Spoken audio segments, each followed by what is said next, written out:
Allow me to quote new Atlanta Falcons quarterback Kirk Cousins when he was with the Washington Commanders. You like that? Oh, yeah, we like that. BYU basketball handles their business against the UCF Knights and sets up a revenge matchup with the Texas Tech Red Raiders in the Big 12 quarterfinals. How far can this BYU basketball team go? Well, based on one game, I believe they can go a lot further than I anticipated. We're talking about it on Locked On Cougars. You are Locked On Cougars, your daily podcast on the BYU Cougars, part of the Locked On Podcast Network. Your team every day.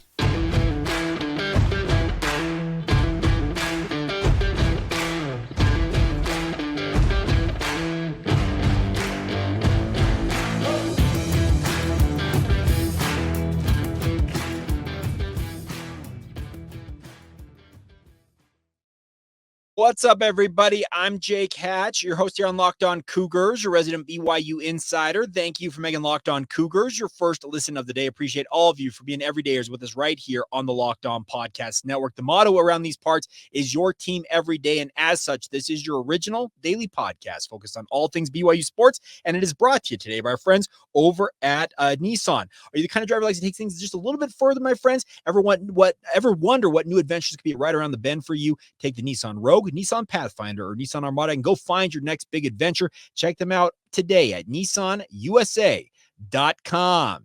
All right, the BYU basketball program advances in the Big 12 tournament with a second round beatdown of the UCF Knights, 87-73, the final in this game. And I'm really impressed with this BYU team. I'm going to start out right out and say it.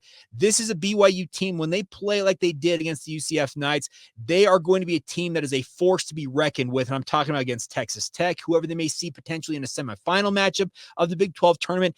If BYU can replicate the type of performance they had against the UCF Knights, this is a BYU team that could make a run here in Kansas City. Now, they have to prove they can do that on very fast turnarounds. They have 24 hours between games here, but I was very, very impressed with this BYU team. This was a game that started out incredibly well, about a dream start for BYU you could have hoped for. 14-0 out of the gate, 21-3 at one point, and it felt like the game was teetering just a little bit, and BYU may be able to bury the Knights. And to UCF's credit, that is a rugged, physical basketball team that did not quit. Johnny Dawkins should be applauding his guys when it comes to the fight they showed in this game. Yes, they ended up getting beat by 14 points. I get that. Remember, if you span essentially the 20 minutes spanning halftime, so the final 10 minutes of the first half and the first 10 minutes of the second half, UCF made BYU sweat incredibly hard in this game because they expended a ton of energy in mounting a major comeback. They got that game to as close as 59-56. If I recall correctly, it was Darius Johnson who ended up leading all scorers with 32 points in this game, had a phenomenal performance. That young man deserves everything that's coming his way in terms of praise. He was very, very good. I believe he hit a running three, a running fall-away three that got that game to a 3-point game. And at that point, it felt like, okay, what is this BYU team going to do? Are they going to do what they've done in previous matchups where they have let a double-digit second-half lead slide, a team grinds their way back, ties it up, takes the lead, and then it's a dogfight the rest of the way for BYU? Or were they going to learn from those previous failures and show some gumption and punch back? Well, it was the latter for BYU. They threw a haymaker of their own, a quick 8-0 run. That lead was right back to 11 points, and BYU, frankly, never looked back after that, and I've got to applaud Mark Pope's team. That was impressive grit, impressive fight from the BYU men's basketball program to say, okay, you've essentially punched yourself out. If we're using the boxing analogy, we'll continue with it. You punched yourself out in the middle rounds here. Guess what? The final rounds of any boxing match, those are what they call the prize fighting rounds. That's when you win the championships, and BYU said, okay, yeah, you punched yourself out. You got yourself back into this matchup, but watch this. Here's a left hook there. There's a overhand right hook. Here is an uppercut, and bing, bang, boom. This game's over. Really, really impressive stuff from this BYU basketball program. They make 14 of their 33s, near 50% on the day. And when BYU shoots that well from three, they're going to be a very difficult team to beat. Once again, BYU goes north of 80 points. And as Greg Wrubell pointed out on social media after the game, when BYU goes north of 80 points in games this season, they are now 17-1. Danny Drew, who is a very, very proud member of our Locked On Cougars Insider group, he points out all the time to me when we're going back and forth in our text messages. I'm shooting for BYU to get to 90, gun for 90 points. Because if BYU gets to that threshold, there are very few teams equipped to keep up with BYU on the scoreboard in that circumstance. I also said on our preview edition, getting ready for that UCF game, that I didn't believe that UCF could replicate the shooting performance they had the day before against Oklahoma State. Well, they did make 9 threes in the game once again, so they made the same amount of threes that they made against Oklahoma State, but it came on 22 attempts, 40.9% from the field, from downtown, I should say, for the Knights. And BYU essentially said, okay, Darius Johnson, you're going to do your thing, but who else is going to go with you? And they didn't have enough firepower to keep up with BYU. Really impressed with what Dallin Hall brought to BYU. He shoots 4 of 10 from 3 in 27 minutes. He was benched for a large chunk of that first half as UCF mounted their comeback with 2 fouls. But he had one of those really stick it in your eye threes. Remember, he got Ibrahim Diallo, the big man, who, by the way, a flagrant foul less than 2 minutes into the game with a high elbow right to the chin of Dallin Hall. I kind of set the tone for this game, by the way. This was a UCF team that I thought was extremely physical, and they were intent early on and trying to, intimidate BYU, and Diallo's flagrant 1 for that elbow. I think I got that, but Dallin Hall got the last laugh when he got switched on to him. He kind of hit a step back 3 that was eerily reminiscent. Remember, he hit that huge 3 over Hunter Dickinson from Kansas to help seal that win in Lawrence. Well, it looked almost identical in many respects when he hit that 3 over Diallo, and you can guarantee, I'm sure in Dallin Hall's mind, there was some thought, okay, you gave me that elbow early on in this game. Watch me stick this 3 right in your grill and show you what's up. It was a really, really comprehensive team-wide victory for this BYU team. 4 guys in double figures. Foussenyi Traore comes off the bench to have a double-double with 14 points and 10 rebounds. Dallin Hall, who I mentioned, had 13 points. Trevor with 9 and with 12 points, and then Richie Saunders. Yet again, Mr. I'm off the radar, but I'm going to just absolutely tear your heart out. Richie Saunders gets it done. 21 minutes, 4 of 6 from the field, 3 of 4 from 3, 4 rebounds to go with those 13 points. And everything that Richie Saunders does is the right play, it feels like, in almost every circumstance to help BYU win this game. He is the gluiest of the glue guys out there, and I absolutely love watching that young man play. Jeff Call said it on social media, on X or /Twitter, saying that he's got Mountain Dew in his veins. He plays like he is completely caffeinated. I will give you that. Really, really impressed with him. And then, by the way, Ali Khalifa, he is fasting for Ramadan. He ate at 5:30 in the morning, and then obviously he wasn't drinking during the game or eating anything. He ends up with 8 points and 5 assists. And yes, he struggled at points in this game, but said after the game, this is the first time I've ever played during daylight hours during Ramadan when I've had to fast. And I thought he had a fairly good performance, all things considered, because I'll say I'm never going to compete at the level that these young men are competing at. But I'll tell you this. When I competed in sports, there's not a chance I missed a timeout where I wasn't guzzling water. I'm a camel, for lack of a better term, when it comes to my water consumption in game. And the whole thought of playing a high-level Power 4 tournament game without eating or drinking anything is astounding to me. And Ali Khalifa, you have my utmost respect for standing by your beliefs as a Muslim in the Islamic faith. Really, really impressive stuff. And it's just a heartwarming story to see him do that and just live who he is as a human being. So this is not to get too sappy about this. It's just a really, really a solid win for BYU. And now you move on to the quarterfinals, and you can guarantee they got some payback on the mind as they get ready to take on the Texas Tech Red Raiders. What to make of that matchup in the quarterfinals here? What does BYU need to do to make it 2 wins in a row in about a 24-hour span? We're talking about that next, right here on Locked On Cougars. Today's show is brought to you by our friends over at Nissan. The best part about Nissan, my friends, is they have got a lineup of vehicles that wants to help you guys get out and enjoy whatever you want to do, no matter what. With this week's March Madness happening, it is brought to you by our friends over at Nissan, and each week we're picking one team that stands out, a team that has pushed it further than any of the others, just like the all-new 2024 Nissan SUVs. These guys were able to take it to the next level. We're going to give a shout-out today to our friends over at the Houston Cougars, the other Cougars in the Big 12. They can only be described as an armada. The top-seeded team is as hardcore as it gets out there, so no wonder they are expected to land a top seed in the NCAA tournament, if not the top seed overall after their first season in the Big 12. Any of you have watched BYU take on Houston know how good a team is. Outside of UCF, really, they're the most physically rugged team in the Big 12, and they absolutely make you work for it. So yeah, our shout out this week goes to our friends over at the Houston Cougars. Take the Nissan Rogue, Nissan Pathfinder, or a Nissan Armada and go find your next big adventure, my friends. It's a great way to get out. Best part is all three of these SUVs. They're just as adept in the city as they are off the beaten path as well. So no matter what you're looking for and whatever you're looking to do it with our friends at Nissan and their new 2024 SUVs. You can check them out online at shopnissanusa.com. Excuse me. No, you want to go to nissanusa.com. Check it out once again. That's nissanusa.com. Today's show is also brought to you by our friends at Utah Community Credit Union. Now, Utah Community Credit Union has upgraded their elevated checking accounts, and they're calling them elevated checking accounts because they've enhanced them. Now, the best part about this is with these enhanced checking accounts, they want to make it as simple as possible for you guys to have the best experience possible. The best part is with their security benefits, they have got identity theft monitoring that actively scans thousands of databases for early detection of possible identity theft, credit monitoring that alerts you to any changes on your credit report, dark web monitoring that alerts you if your personal information has been exposed, and identity theft resolution with up to $10,000 in ID theft reimbursement and specialists to help you recover after such a heinous thing happens. The best part is elevated checking is free to you as a member of UCCU when you do any one of the following. Use your debit or credit card 15 times or more a month, have a monthly direct deposit of $500 or more, or maintain an average daily balance of $1,500. Otherwise, their UCCU's elevated checking account, elevated checking is just $6 a month. To take advantage of these and many more features, visit uccu.com to open an elevated checking account online or stop by any branch in person and open it today, my friends. It's all courtesy of friends at UCCU. Love where you bank. Thank you once again for being Locked On Cougars, your first listen of the day. Want to encourage you guys, if you've not done so already, make sure you get on the Locked On College Basketball podcast feed.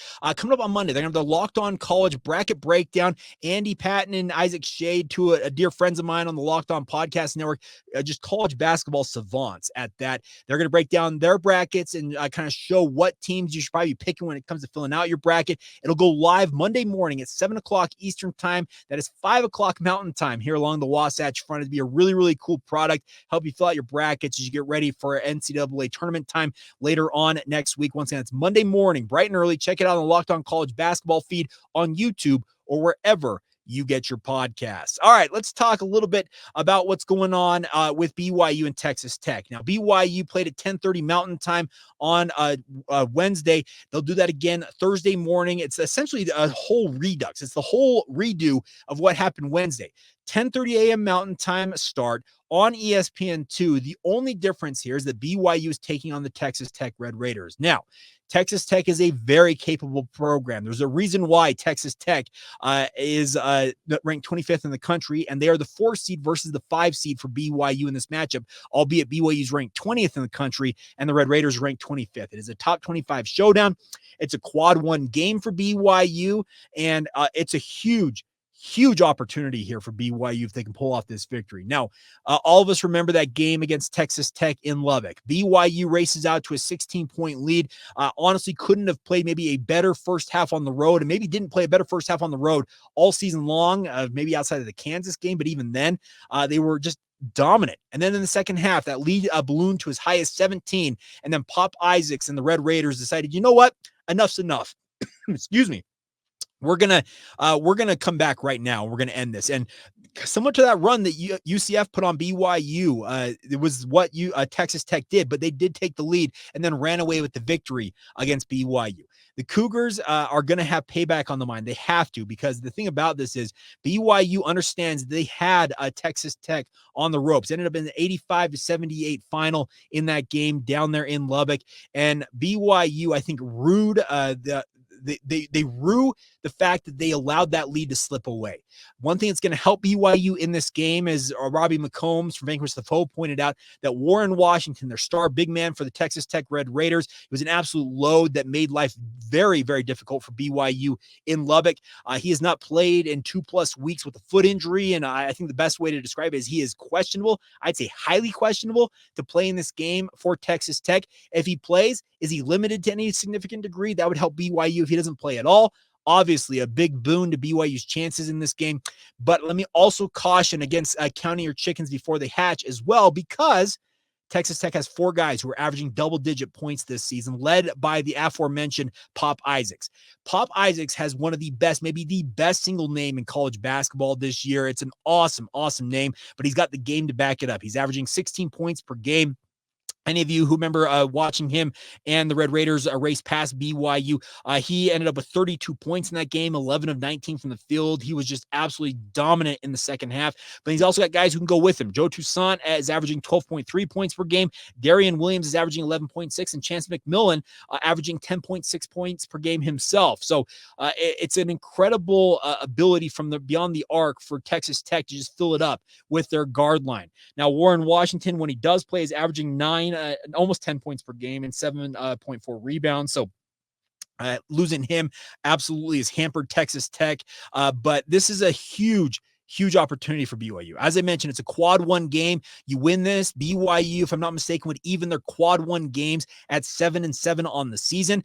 Frankly, I think if BYU wins this game, there is a higher than likely chance. Does that make sense? Like, I think there's a very good chance BYU wins this game against Texas Tech. They may very well have punched their ticket to playing at the Delta Center in Salt Lake City. I cannot say how much of a homer I am right now in this circumstance that I want BYU playing in Salt Lake City. I want nothing more than be able to be across the street where I work at the KSL Sports Zone in the Triad Center, which is literally just a block north of the Delta Center. And the fact that BYU can be playing the first and potentially second round of the NCAA tournament in the Delta Center. I want it to happen so badly, and I am trying to manifest it in any way, shape, or form that I can. And a big thing to help BYU do that is to pick up another quad one win against Texas Tech in this matchup. Like I said, without Warren Washington, that helps BYU with their ability on the front court to have a more even matchup. I remember back when BYU played Texas Tech, Foussenyi Traore was still early on and coming back from that long layoff he had in the month of November from that hamstring injury, and he wasn't necessarily himself at that point. Now that he is fully back, I think that he would have a different output in a game like that for BYU. So I feel confident for BYU in this game. I actually feel more confident about BYU's chances against Texas Tech than I did against UCF. The big question for me going into that UCF game was the rest versus rust. And what I mean by that is UCF had played a game. How much was the quote-unquote rust that had built up from playing a game previous to that going to catch up with them versus could BYU be caught napping, quote-unquote, by not having played a game? Well, BYU fended off a really physical, rugged UCF team. And this Texas Tech team, no offense to Tech, they are not as physically rugged and tough as UCF is. Honestly, I think UCF might be the second most physical team I have seen with my own eyes outside of the Houston Cougars in the Big 12. And that's saying something because this is a league that is full of tough teams that make you work for it. So I look forward to this game. I really feel like BYU's got a very, very strong chance of advancing here. And if they punch their ticket to the semifinals of the Big 12 tournament, what can BYU do at that point? They're going to be playing with house money at that point. That's the best part about this, folks, was we have seen an absolutely incredible season for BYU play out before our eyes. It's been a phenomenal run. And I think if you get past this, you're the 5 seed in the semifinals. It figures you'd probably be facing off against the Houston Cougars in that semifinal on Friday. You know what?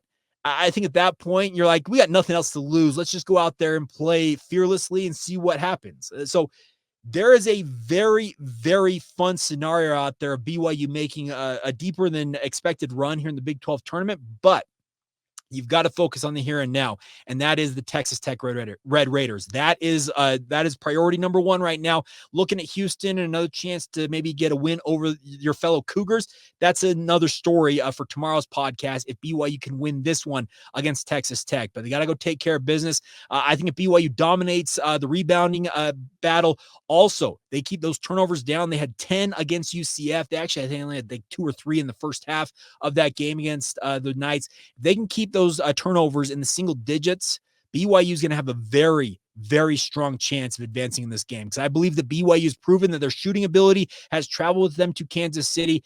So I look forward to this huge opportunity staring at BYU there. And you win this game, you start getting moved up to that 4 seed. And if you're a 4 seed at that point, the NCAA tournament selection committee has proven historically that if you're a top 4 seed, they're going to play you pretty close to home. Well, you can't get any closer in BYU circumstance than playing 40 miles north of Provo in Salt Lake City at the Delta Center. And like I said, I am doing everything within my power to manifest that happening. I would love to see thousands of BYU fans there at the Delta Center rooting on the Cougars. It'd be an incredible advantage for BYU to have that. And before we advance here and talk some football, well, I do want to mention, I think the line of the day, outside of the social media post that Jeff Call had about, I already mentioned earlier on, about Richie Saunders having, he has, I'm trying to say, Mountain Dew in his veins. Mark Durant in the pregame show, I was listening to this as I was getting ready for the game. The quote, "It's been a long time since LDS people have been excited about coming to Jackson County. I'll just say this. If you know, you know." That was a great underrated line from Mark Durant in the BYU pregame show. All right. Coming up next, we'll finish out today's podcast with some of my news and notes I gleaned from BYU football practice yesterday. I was out there. We had about 20 minutes of media observation time, quarterback play, offensive line, running backs, how defensive guys are showing. We'll get to all that next as you roll on right here on Locked On Cougars.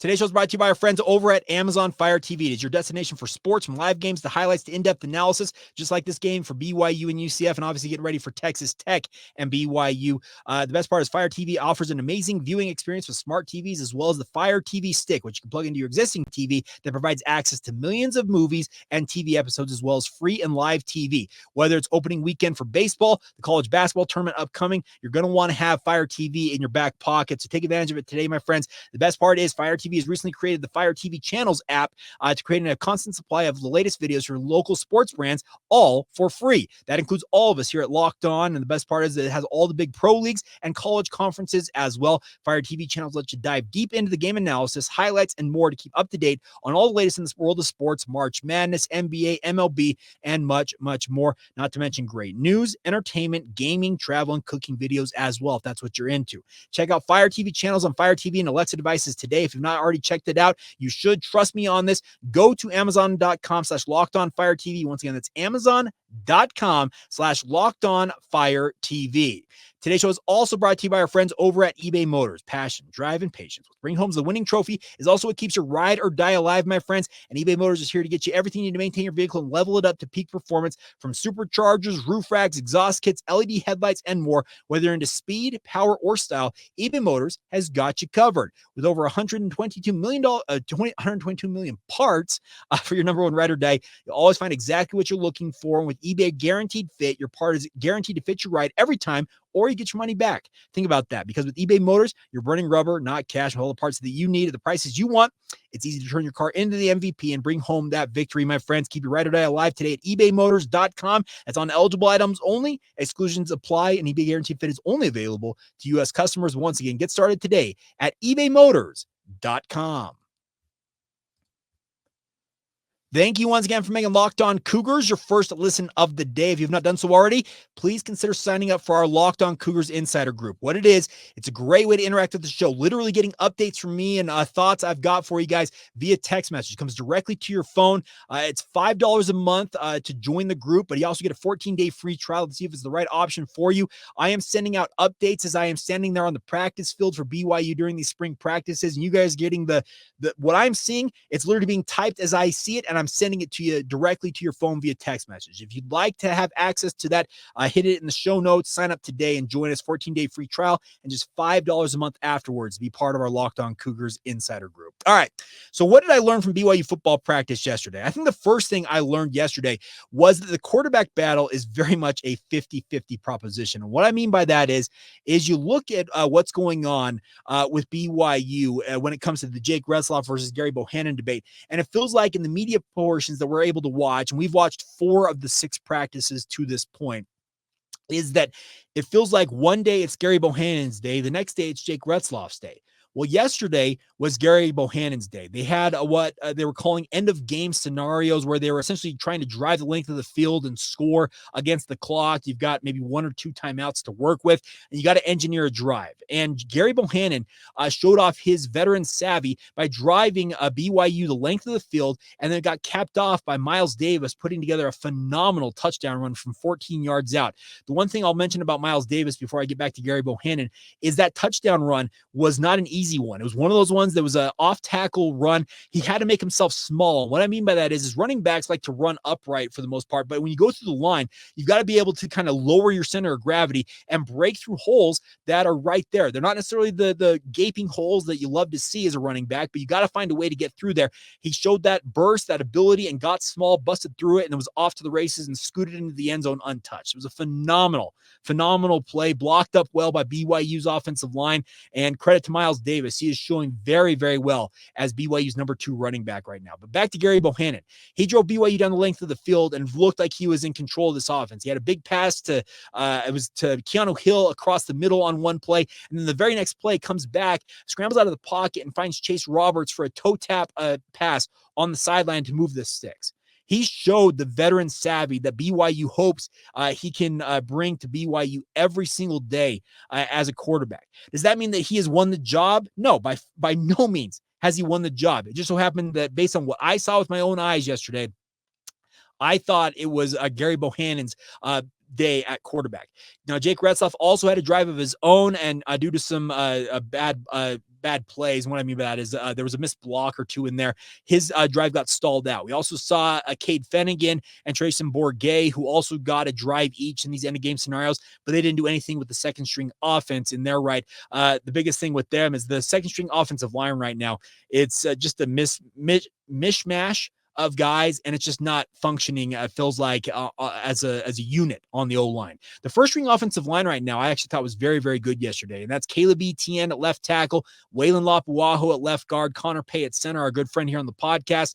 Then you had Peter Falanico at right guard, and then Trevin Osler was at right tackle, and I thought they actually operated very, very well together in that circumstance. Now, when Braden Keim is available, he's going to be part of that starting 5. I would imagine he probably replaces Trevin Osler at right tackle, but it was good to see that unit showing some continuity and working together as a unit, and obviously helping Gerry Bohanon move the ball down the field.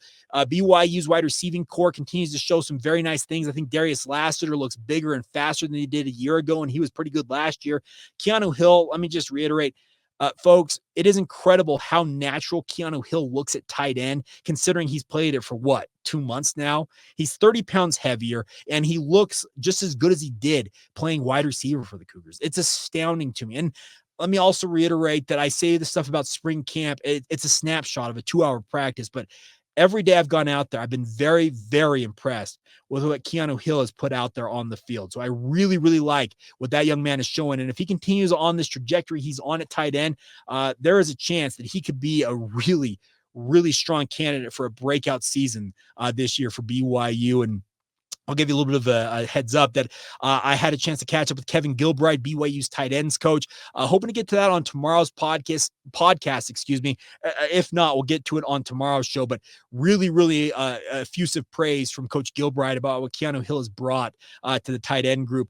And then I'll say the tackle of the day belonged to Petey Tuipulotu. He's playing safety for BYU. He came up off of the edge. It was Sione Moa, who was a reserve running back for BYU with the second string offense. Sione Moa got to the edge, and Petey Tuipulotu came up, broke down, and just stuck Sione Moa. Like, a lot of running backs don't get driven backwards.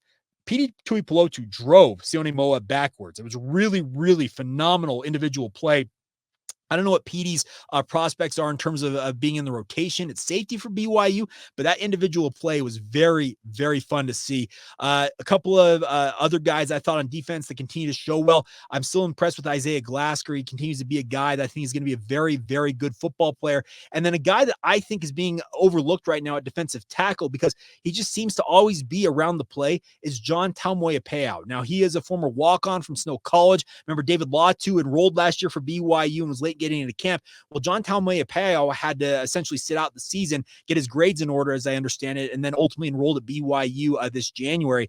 He has made some very impressive plays in his own right. So keep an eye on that. They call him JT. Him and Danny Saili are kind of the two breakout guys at defensive tackle for BYU so far this spring. So there you go. Some of the news and notes I have from BYU's spring camp. And like I said, we'll be getting you updates as often as possible as we talk to people / what I see with my own eyes. And you can get live updates once again by joining our Locked On Cougars Insider group. You could have had this information literally more than 24 hours ago as of recording of this podcast. That's the fun part about what we're doing with that group. All right, there you go. That's what I got for you guys on this edition of Locked On Cougars. We're going to have another one. I'm publishing this in the afternoon leading up to that game against Texas Tech.